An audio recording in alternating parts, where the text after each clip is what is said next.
Welcome to today's news wrap up. Let's dive right into the top stories making headlines today.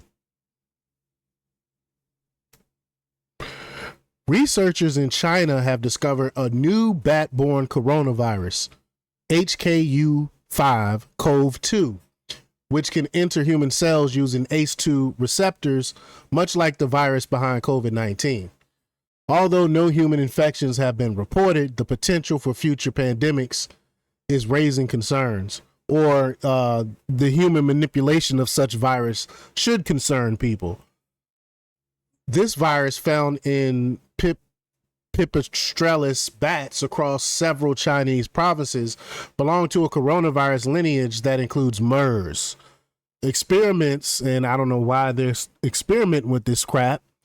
They haven't learned their lesson from the last pandemic, but experiments indicate it could infect a wide range of mammals, suggesting the possibility of transmission between species.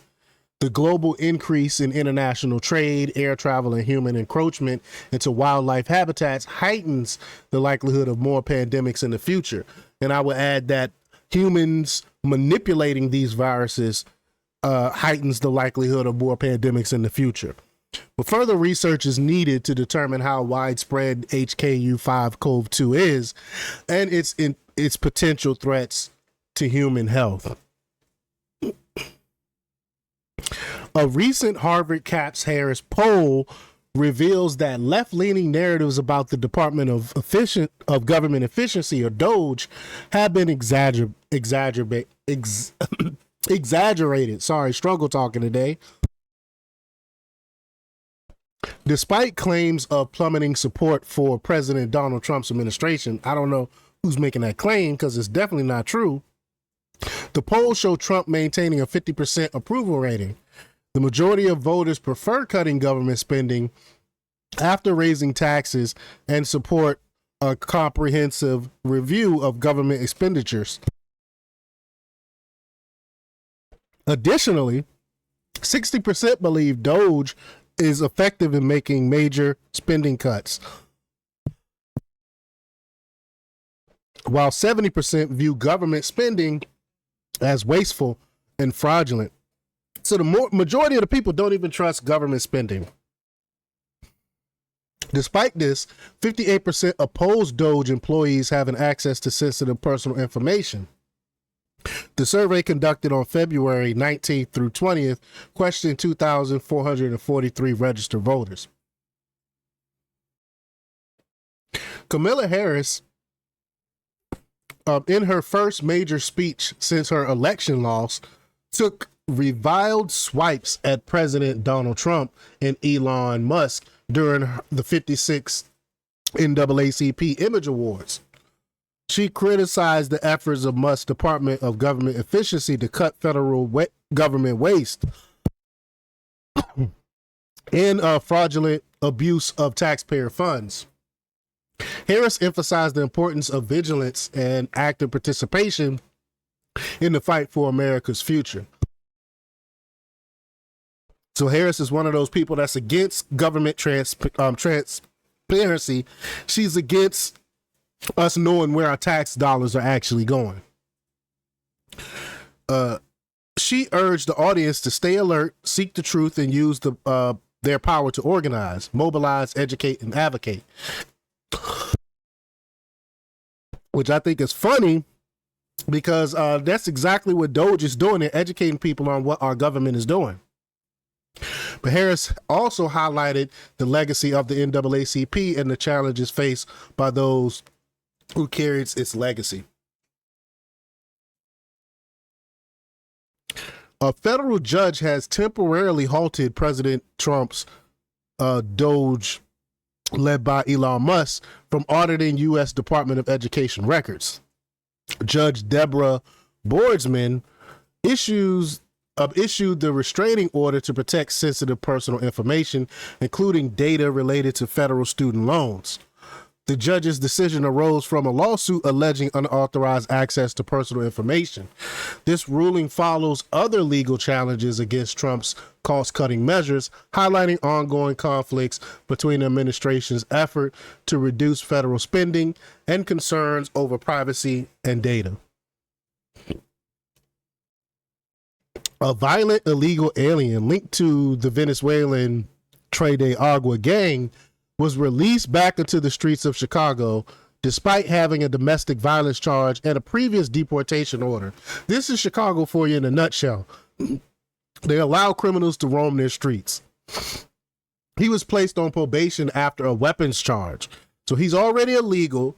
We know he's a gang member, and he had a weapons charge, and he allowed him back on the street. This is crazy. Avoiding detainment due to Chicago's sanctuary city status. I don't, it makes absolutely no sense to me. Again, this man has gang ties. Y'all caught him with a weapon. He's beating up on people, and y'all still allowing him to roam the streets of Chicago. The gang member, Pedro Colmenares, later faced charges for kidnapping and sexually assaulting his ex-girlfriend. Concerns have risen about the safety implications of releasing such dangerous individuals, with social media users expressing outrage at the authorities' decision. The incident highlights the ongoing challenges and controversies surrounding immigration policies and public safety. This is despicable. This is despicable. President Trump is preparing to take strong action against Mexican drug cartels, which he has labeled as foreign terrorist organizations. His administration plans to use military force to target the cartels responsible for smuggling drugs, engaging in human trafficking, and committing violence along the southern border. National Security Advisor Mike Waltz emphasized the commitment to secure the border and put the cartels on notice.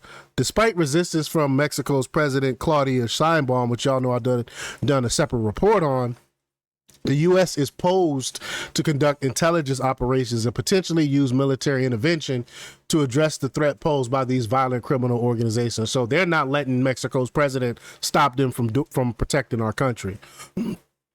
The situation highlights the ongoing tensions between the U.S. and Mexico over border security and the fight against drug cartels.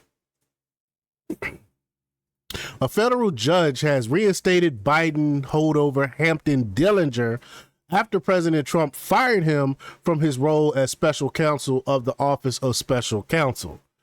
I don't understand. It's Trump. Trump's has every right to fire anyone in the executive branch that he wants to fire. So I don't understand, how does a judge come in and tell them to rehire this guy? I don't get it. How does the judge have any jurisdiction there?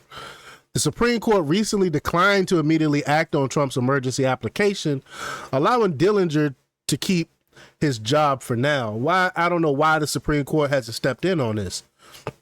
Dillinger, emboldened by this decision, is challenging the legality of some of Trump's firing and probationary employees, claiming they violated federal laws and regulations. He has filed requests with the U.S. Merit Systems Protection Board to pause the terminations of 6 probationary employees while further investigations continue. Why would you even want your job back? They know that they don't want you there. Why would you want to work in a place where you know they don't want you? I don't understand that. A federal judge has blocked the Trump administration from conducting ICE raids at certain places of worship. U.S. District Judge Theodore Chang issued a restraining order to protect churches that sued over the new policy, citing concerns over religious freedom. The order affects a few Quaker, Baptist, and Sikh places of worship, while other locations remain unaffected. This decision follows the Trump administration's removal of limits previously imposed by the Biden administration on immigration enforcement at sensitive sites like schools, hospitals, and churches. That makes no sense to me. So if you got someone that's a murderer, you're not going to go pick them up because they're in a church, because they're in a Sikh. It makes no sense to me.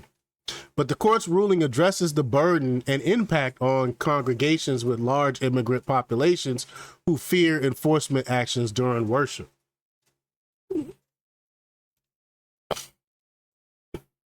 The House Judiciary Committee has issued subpoenas to the FBI seeking documents related to alleged abuses during the Biden administration. Representative Jim Jordan claims the FBI, under former Director Christopher Wray, departed from its core mission and lacked transparency. The subpoenas demand records on several high-profile issues, including the targeting of parents at school boards, which is just unconscionable, the treatment of Catholics as potential threats, and the FBI's interaction with big tech to censor dissent. Jordan emphasizes the need for accountability, and I agree, and full disclosure of the agency's activities. The committee has set a deadline of March 17th for the FBI to comply. We'll see if they'll comply by then.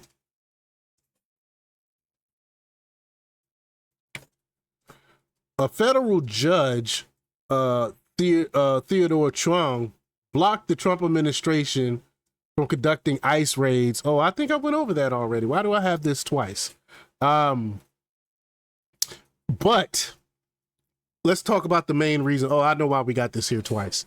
The main reason here that we got this story again, I meant to put it with the earlier story reporting on her, because I found this a little bit later. Further investigation revealed that Chung's wife, Jacinta Ma, is a vice president at the National Immigration Forum, an open borders advocacy group funded by you know who, George Soros. That's right. This is why she blocked Trump from conducting ICE raids. Her wife works for George Soros, the open border king. He's the reason why our borders are porous the way it is now, is because of George Soros' open border society.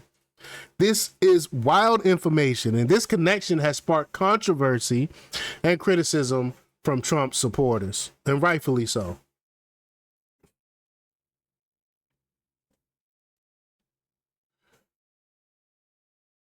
A federal judge has denied the Associated Press request to immediately restore its access to select areas of the White House after the Trump administration revoked their access to the Oval Office and Air Force One. Like I said, I mentioned time and time again, they have no right to the Oval Office or Air Force One. You know, it makes no sense that you would sue for access. It has nothing to do with freedom of speech. No one has a right to be on Air Force One or the Oval Office. But the dispute began over AP's refusal to refer to the Gulf of Mexico as Gulf of America. Although the Associated Press retains its credentials, so they still got the credentials to the White House complex, the judge noted the distinction between being barred from specific events and complete denial of access. The judge also suggested the White House might lose the broader legal battle if its actions were found to be discriminatory. Another hearing is scheduled for March 20th to provide more details. Lastly, CNN reported that some intelligence officials facing potential job cuts from President Trump's administration might sell U.S. secrets to foreign powers. For them to even suggest this, that's treason, that's espionage. I mean, there's so many other things. So if the CIA want to do that because they hate Trump, go right ahead. You're going to be held accountable for it. You're going to be held accountable for it. Again, these are the same people that was going against Trump during his first administration. These are the same people from the intelligence community that signed a letter to try to say that Hunter Biden laptop was Russian disinformation. So we don't trust this entity in the first place. But the network highlighted concerns that mass layoffs at the CIA could lead to disgruntled former employees being recruited by adversarial countries like China and Russia. CNN emphasized the risk of jeopardizing sensitive government work due to staff reductions. So get this straight. You want to keep these people on so they don't cross over to the other side? Like, what? That makes no sense. So they're not really loyal to our country in the first place. They also criticized the relationship between the intelligence community and media, suggesting the leaks and propaganda have been used to shape public perception. And that's exactly what's been going on. It's exactly what's been going on. That's why Trump is cutting the CIA, because they use a lot of their propaganda, so much propaganda and false stuff. You know, the PP dossier tapes and all this other false stuff that the CIA been pushing against Trump because they don't like Trump. So they get whatever they deserve. I hope all of them get fired. But that's all for today's news wrap up. Stay tuned for more updates and don't forget to like, share, comment, and subscribe for the latest in news. Until next time, peace.